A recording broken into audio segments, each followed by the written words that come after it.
Good evening, everyone. I welcome you to this session on ensuring financial viability, which is part of the online workshop on building a quality hospital effectively. Financial viability is critical for any hospital success and sustainability in today's challenging healthcare landscape. So in this session, we will go over the standard practices for ensuring your hospital's financial viability.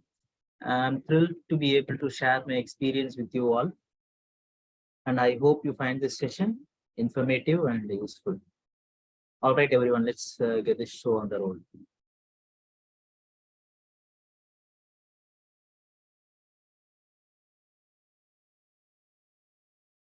Market feasibility study in healthcare is an important business tool for businesses and entrepreneurs to use when to determine the market viability of a proposed hospital or a healthcare facility. The market feasibility study assists businesses in identifying the target market, to understand the target market, understand the consumer or patient behavior, to assess the competition that is already present there, and thereby determining whether the project is potential or not, to analyze the potential demand for the proposed service in that area. So healthcare market feasibility study is essential in assessing the potential success and also exploring whether the services are important. It will be helpful in minimizing the risks involved in the project, helps us, helps the promoters in making informed decisions regarding the specificity of the projects, making the project more cost effective, and it will be helpful in reducing the overall budget, and it will also helpful in attracting external investments or funding from external agencies like banks or VCs, etc.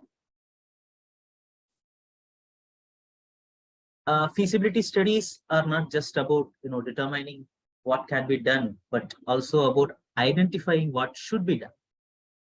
Banks nowadays are insisting on an independent third-party feasibility studies to determine the project viability. The healthcare industry, as you know, is constantly evolving, and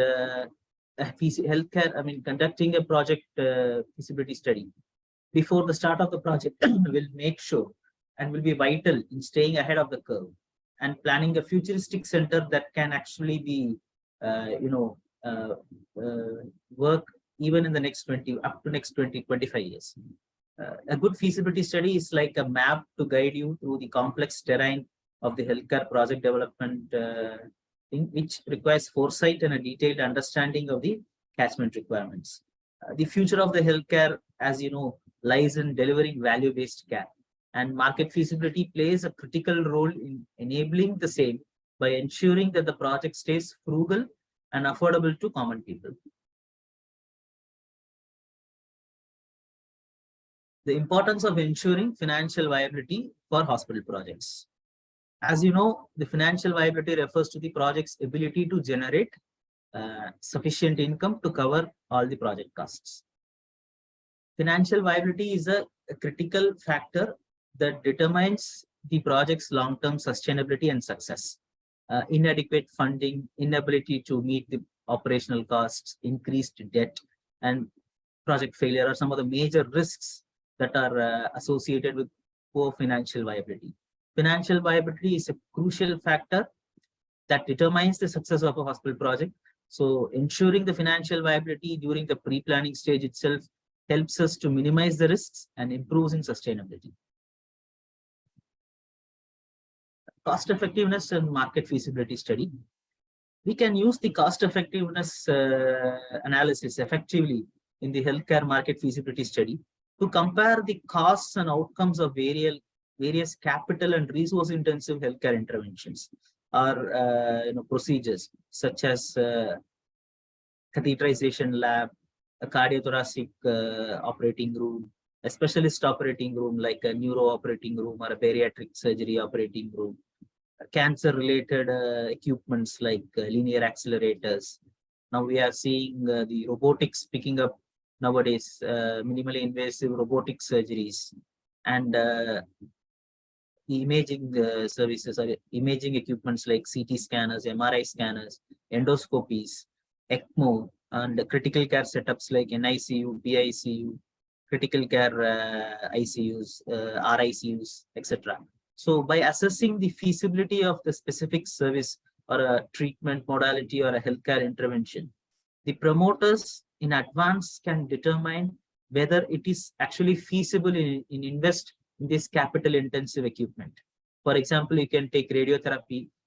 We can assess the population based cancer registry to analyze whether there is actually a prevalence of cancer in that location. So based on that, we can take a decision, informed decision regarding the, whether if you want to have a radiotherapy center or a LINAC in the hospital. And at what stage it should be done, whether it should become at the first stage or it should be planned for the next stage where we will have a provision in the design so that during the actual execution of that stage it will be useful.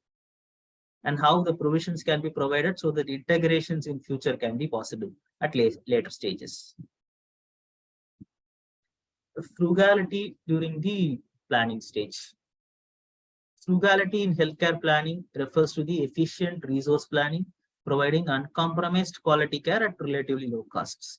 The healthcare organizations are now pressured to cut costs while improving patient outcomes. The feasibility studies focusing on specific healthcare interventions will help us in identifying areas where these cost cuttings are possible, thereby reducing unwanted equipments or reducing additional equipments which are not functional, maybe at the first stage, or maybe required only at a certain stage, or maybe it's not required during the initial stage where the specialty mix will not be matured, and it can be faced. Feasibility study assists us in making informed resource allocation decisions that will help in long-term brand building of the hospital. A cost effectiveness analysis helps determine the most cost-effective interventions that can be prioritized.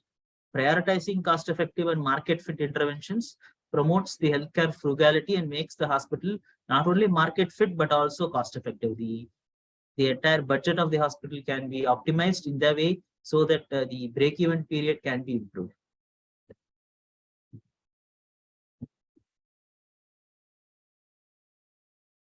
And frugality, I would like to just add one more thing. See, frugality in healthcare refers to the efficient use of resources. So like I said, the cost-effective analysis compares the costs and outcomes of various interventions. So that will be useful in reducing the budget. The elements that will be covered in market feasibility study. Usually the market feasibility study will, cover the revenue sources, revenues from various services, including your outpatient department, inpatient department, diagnostics, insurance reimbursements, OPD and IPD, government funding, etc. Will consider the fixed assets that are required, including your capital expenditure, and what would be your operating costs, including your interest rates, capital costs, operational expenses, regulatory costs, and maintenance costs, and what would be the project financing, whether it is a debt financing model or equity financing model or a PPP. So based on this, these are all the elements that are covered in the MFS. We will clearly, define what will be the background of the project, and the components will include the market demand analysis, which will, like I said, analyze the potential size and structure of the market, including the catchment areas, both primary and secondary catchment areas. Consider the healthcare trends in the area, referral patterns that is prevalent in the location, consumption of services, what is the patient needs and competitive strengths and weaknesses of the competitions, etc. And financial analysis will cover what would be the estimating costs and revenues associated with the proposed venture, what would be the project cost, what would be the revenues for the succeeding years, etc. Regulatory analysis, understanding the regulatory environment and its unique requirements of the location where the venture is going to operate, and including local laws and regulations which may affect the profitability of the hospital. Operational analysis, defining staff needs and operational processes that are required to successfully deliver services. We will consider the physician density and the healthcare paramedical workforce density in the location, and risk analysis, identifying the potential risks that are associated with the project and how to mitigate those risks. Benefits of ensuring financial viability in the pre-planning phase. So it enables informed decision making. So understanding the financial viability of the project aids in making informed decisions and prioritizing the project elements. And it will also increase the stakeholder confidence. A financially viable project increases the confidence of the primary stakeholders such as the promoters, the staffs, the patients, government, and the community members. It is an ecosystem. So in order to build a healthy ecosystem, the stakeholder confidence should be high. Similarly, reducing the project cost, identifying ways and means to reduce the project cost in one way to ensure financial viability.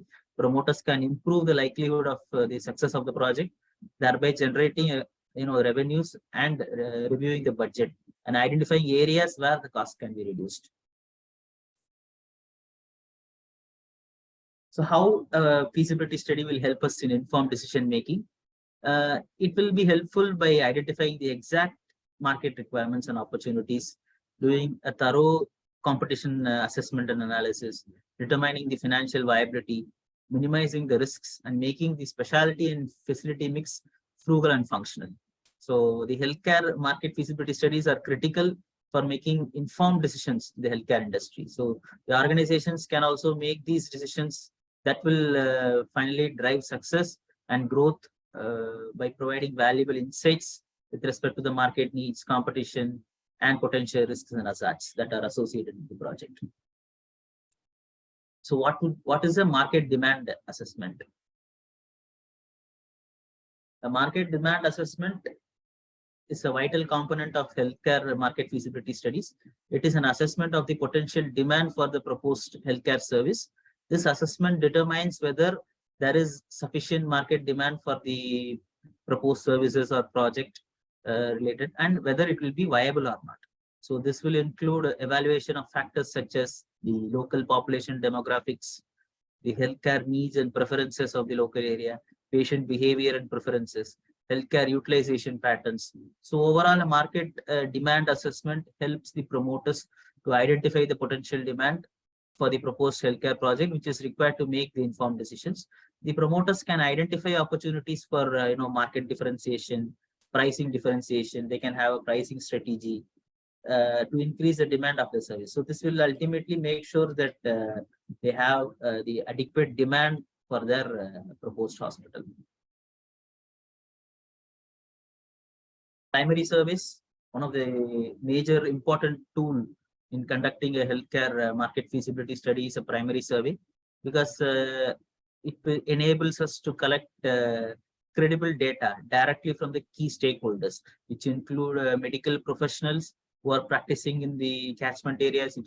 Medical professionals include your general practitioners, specialists and super specialists, administrative healthcare professionals.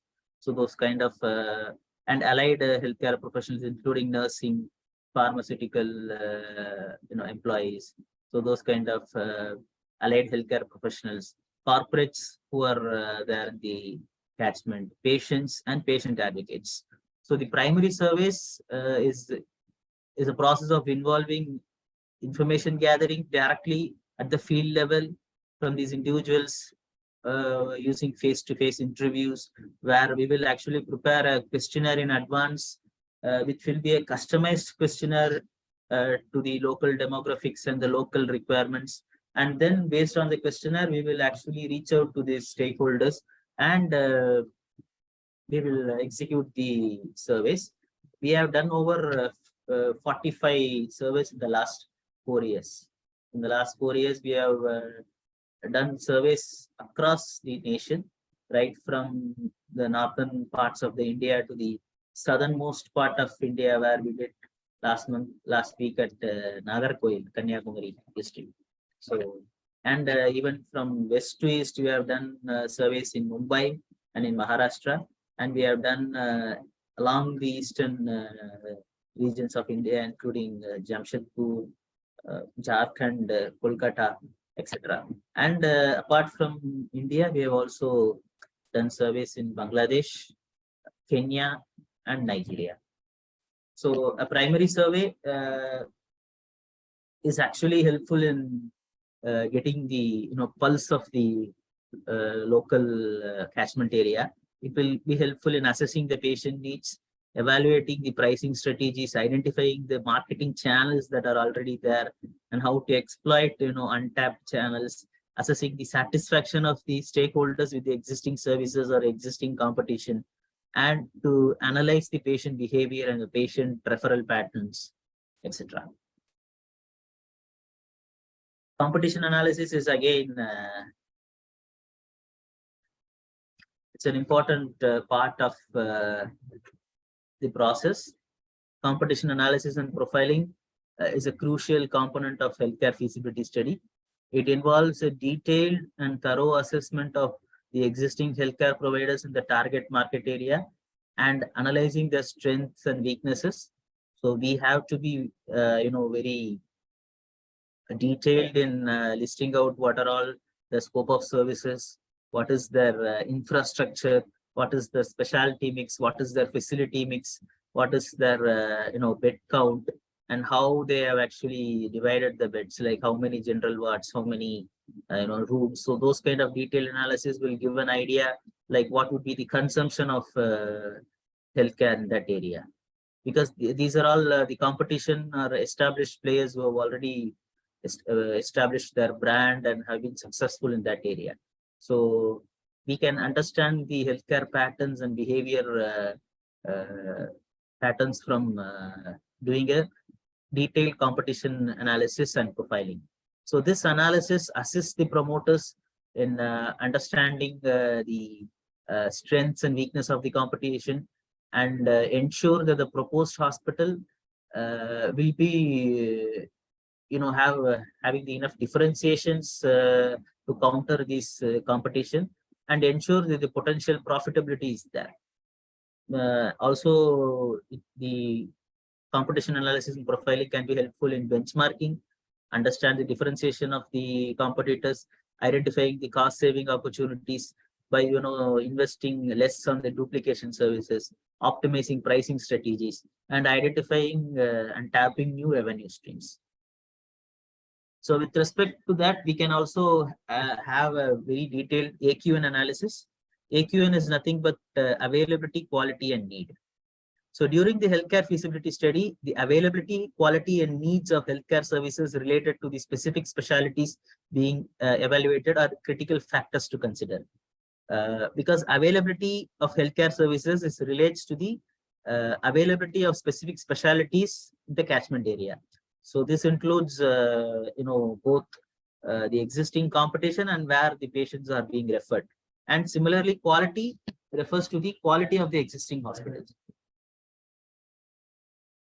Referring to the quality of the existing hospitals in the area, and the needs. When calculating the needs, we have to consider both the present and future needs, so that while planning, we can also have a detailed analysis with respect to futuristic requirements of the hospital.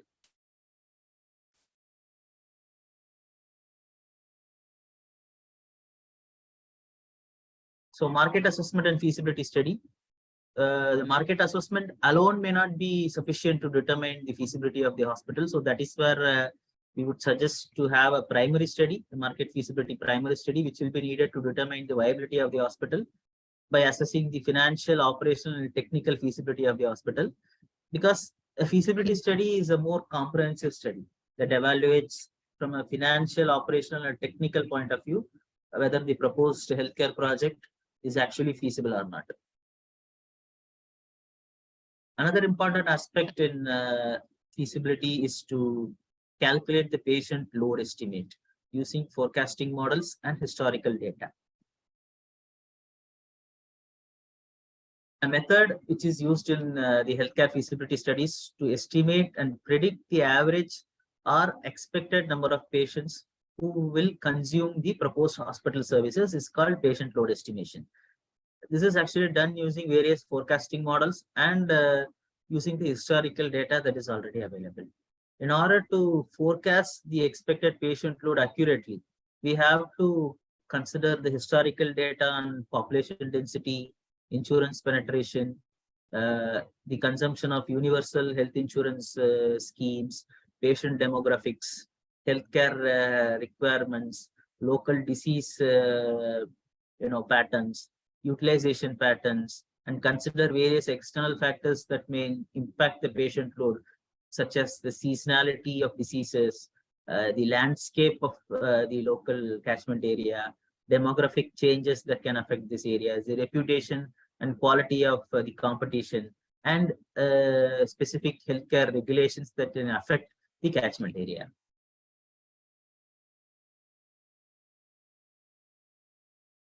The process that is involved in patient load estimation using the forecasting models and historical data. See, the first step is to collect the historical data on the target population, including demographics, health needs, and healthcare utilization patterns. The data can come from credible and established sources such as the district data that is available, medical records, the consumption data from the government and private hospitals, etc. And based on that, we have to analyze the trends. The next step is to analyze the historical data to identify and establish the trends in patient demographics and the utilization patterns. This analysis can be helpful in identifying factors that will affect the demand for the proposed healthcare services or the entire hospital. Creating the forecasting model. Based on the analysis of historical data and identified trends, a forecasting model is created to estimate the expected patient load for the proposed healthcare services. The model can be considered, the model can consider factors such as population growth, changes in healthcare policy, and advancement in medical technology. And based on that, we have to validate the forecast. Once the forecasting model is created, it is validated using additional data sources or expert opinion to ensure that is accurate. And we have to run a sensitivity analysis. Finally, a sensitivity analysis is conducted to test the robustness of the forecast model and the accuracy of the data by varying the assumptions and inputs. Once that is done and confirmed, we can finalize the patient load data. Overall, the patient load estimate using the forecasting models and historical data is a useful method for estimating the expected patient load for the proposed healthcare services. It can provide valuable information for decision making related to facility planning, staffing, and financial projections.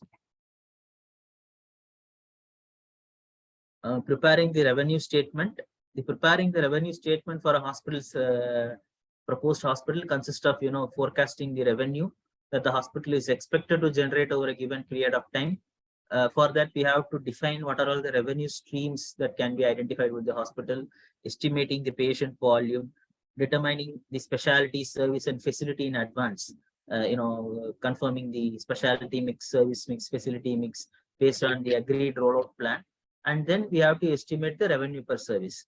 Based on that, we will calculate the total revenue. We will consider the other revenue and income sources also. And we will prepare the final revenue statement for the next succeeding years. Before that, we have to prepare the tariffs also. Because the revenue statement can be only be prepared using after finalizing the tariffs. The tariff preparation during the revenue statement is depending on the local healthcare utilization data. What are all the costs that are seen in the cost of procedures, cost of diagnostics, surgical and medical procedures. That determines the rates and prices that the hospital have to charge, and it will include various procedures like determining the type of services, identifying the costs, determining the markup, setting the tariff, and we have to consider a wide payer mix also, and then we have to validate the tariffs. The next part is to calculate the HR budget, because we have, once the revenue is calculated, we have to calculate what would be the the HR requirements, that is human resource requirements for the proposed project. That has to be done based on the rollout plan. We have to take each and every department or specialty and identify the unique staffing needs of each department, determine the salaries of staff, which will be impacted by what is the existing salaries that have been offered in that location. Similarly, considering the staff benefits and local taxes that are applicable, determining the payment model for the doctors, whether we are going to have a full-time partnership or whether it's going to be a fee for use, revenue sharing, etc. So determining the payment model for doctors will have a huge impact on the HR budget of the hospital. Calculating the HR costs, adjust the entire HR budget for productivity and turnover, and then we have to validate the HR budget. What are all the components of HR budget? The components of a human resource budget for a proposed hospital revenue statement would have the following, which includes salaries and wages. This component will include the salaries and wages that are being paid to the employees. It will include the base pay as well as any additional pay for overtime, bonuses, or any other incentives. And similarly, we will also have to take consider the benefits, including retirement options, paid time off, health insurance, and other perks offered by the hospital. And we have to add a separate cost for recruitment and training, because this is going to be a hospital. So the hospital would be expected to, have a good training budget. So we have to consider the cost associated with the recruiting and hiring of employees, as well as induction training, developmental programs, and continuous medical education for the existing staffs. And apart from that, we have to consider the employee benefits and perks.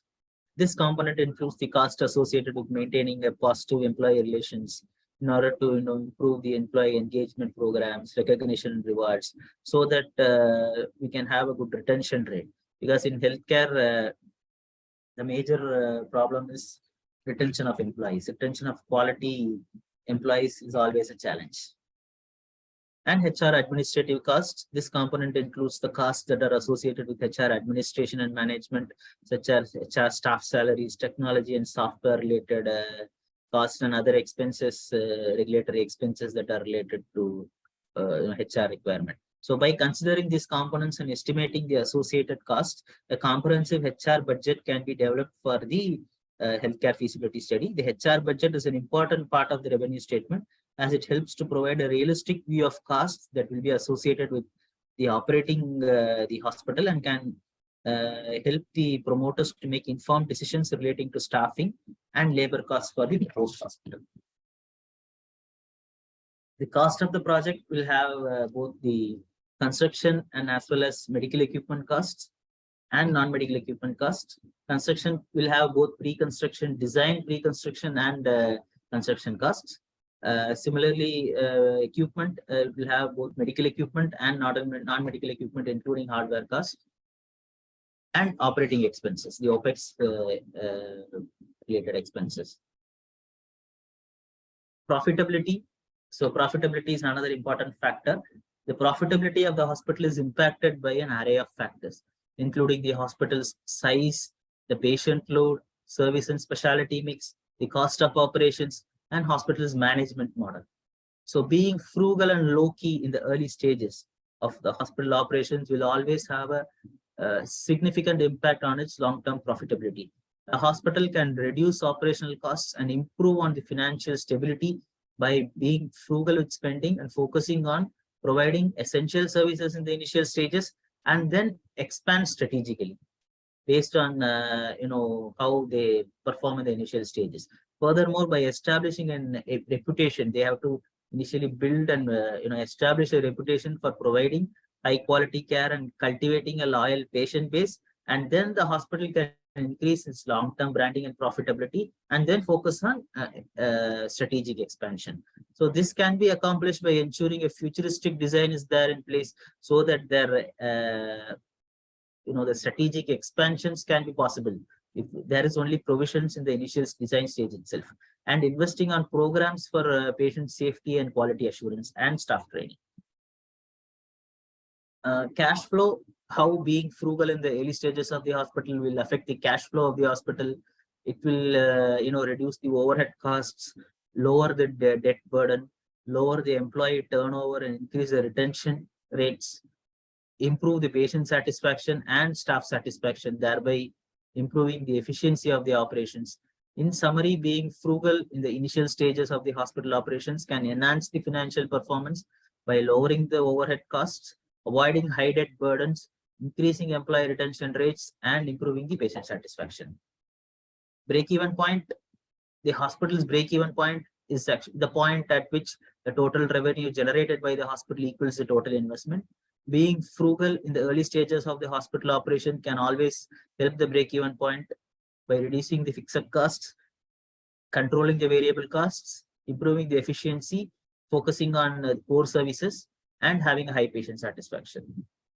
So the summary, we can see that we have covered right from the market feasibility studies and to the patient demand assessment and how elements of the MFS can helps in ensuring the market financial viability in the pre-planning phase itself. And then we had a detailed look on the competition analysis and profiling, the applications of it, market assessment, and then we went to the revenue statements, preparing tariffs, calculating the HR budget, discussing on the components of the HR budget, cost of the project, profitability, cash flow, break-even point, and then the viability of the project. So I'm concluding my presentation with this. So if we have any questions, please ask during the Q&A hour, or you can type your questions at the Q&A box so that we will answer your specific questions. Thank you.